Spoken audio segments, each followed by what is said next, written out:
인고 부부인 줄로만 알았던 배우 송중기와 송혜교가 결혼 20개월 만에 이혼 의사를 밝혀 충격을 준 지 이틀이 지났지만 여전히 온라인 상에서는 그들에 대한 관심이 뜨겁다.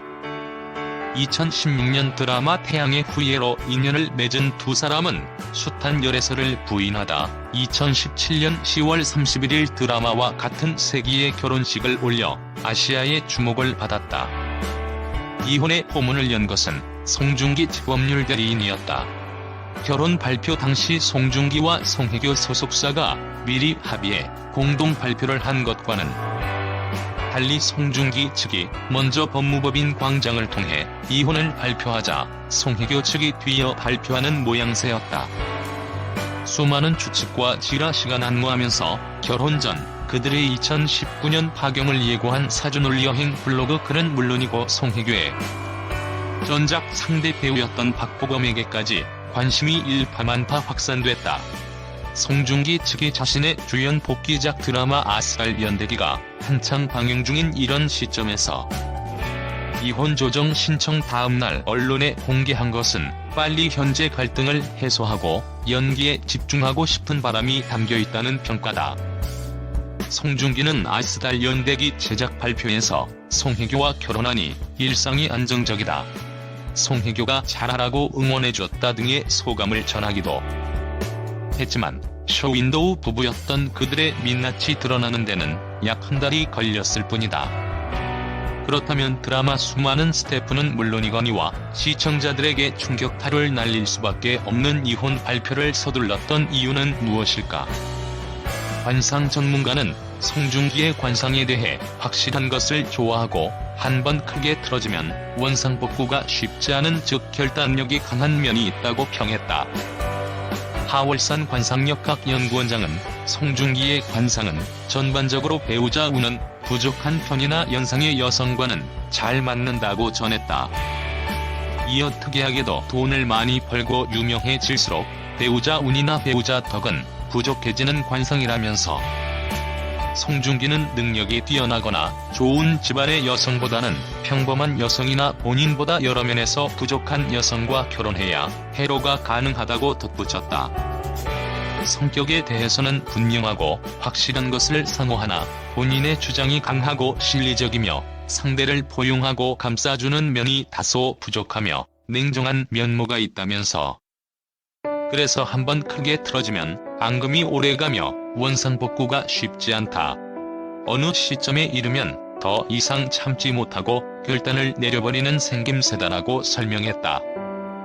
송혜교 측 법률 대리인은 송혜교를 둘러싼 악성 댓글을 의식한 듯 추측성 댓글과 악플을 삼가달라고 밝히면서 이미 송중기와 이혼해 합의가 마무리된 상태다라는 점을 강조했다. 일각에서 송중기 측에서 이혼 조정 신청을 낸 이유가 송혜교의 유책 사유 때문이 아니냐는 추측이 일자 이에 대해 반박하는 듯 이혼 사유는 성격 차이다라고 선을 그었다. 아울러 이혼 조정을 통해 원만히 해결할 것이며 소송으로 번지지 않을 것임을 암시했다. 하월산 원장은 송혜교의 관상을 보면 매우 빼어난 미인임에도 불구하고 배우자 운이 부족한 편이라면서 성격은 원만하며 정이 많고 감수성이 풍부하며 생각이 깊은 편이다. 비교적 솔직하고 강단 있으나 의지력이나 결단성이 부족한 편이며 본인의 의지와 상관없이 이성 문제가 발생하기 쉬운 상이다라고 평했다. 앞서 블로그 사주놀이여행을 운영하고 있는 사주철학가 이석호 씨는 지난 2017년 9월 9일 결혼을 앞둔 송중기와 송혜교의 궁합에 대해 해로할 수 없다고 진단했다. 그는 송혜교의 사주에 대해 배필과 해로할 수 없다고 다소 충격적인 진단을 했으며 송중기에 대해선 2번 결혼할 수 있는 명조다. 한 번의 결혼은 실패할 것이다며 바람기 많은 여자이거나 과거 있는 여자를 아내로 들이게 된다고 했다. 그는 두 사람의 궁합을 풀이하며 2019년에 이별수가 있다면서 그러나 결혼과 이혼은 모두 당사자들의 결정이니 운에서 이혼수가 있어도 이를 극복하고 살아가는 많은 사람들을 볼 수 있다고 밝혔다. 당시 재미로 볼 수밖에 없었던 이 같은 사주가 공교롭게도 100% 맞아떨어지자 네티즌들은 사주나 궁합이라는 게 정말 있는 것인가라고 놀라움을 금치 못했다. 이에 대해 하월산 원장은 관상, 명리학 등을 명학이라 하고 타로, 유교 등은 점학이라 한다.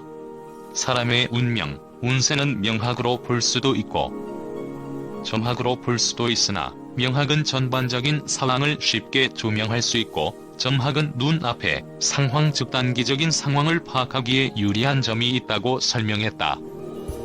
이어 명리학에서는 사주 8글자의 조화가 되어야 하고 관상학에서는 얼굴 및 몸상이 유기적으로 어떻게 연결되는가가 중요하다면서 가령 타로 등의 점학으로 연애, 결혼운이 좋게 나와도 사주 팔자가 나쁘거나 관상이 좋지 않으면 단기간에 연애, 결혼 상황은 좋을 수 있어도 연애나 결혼이 해피엔딩으로 귀결되기는 어렵다 없다.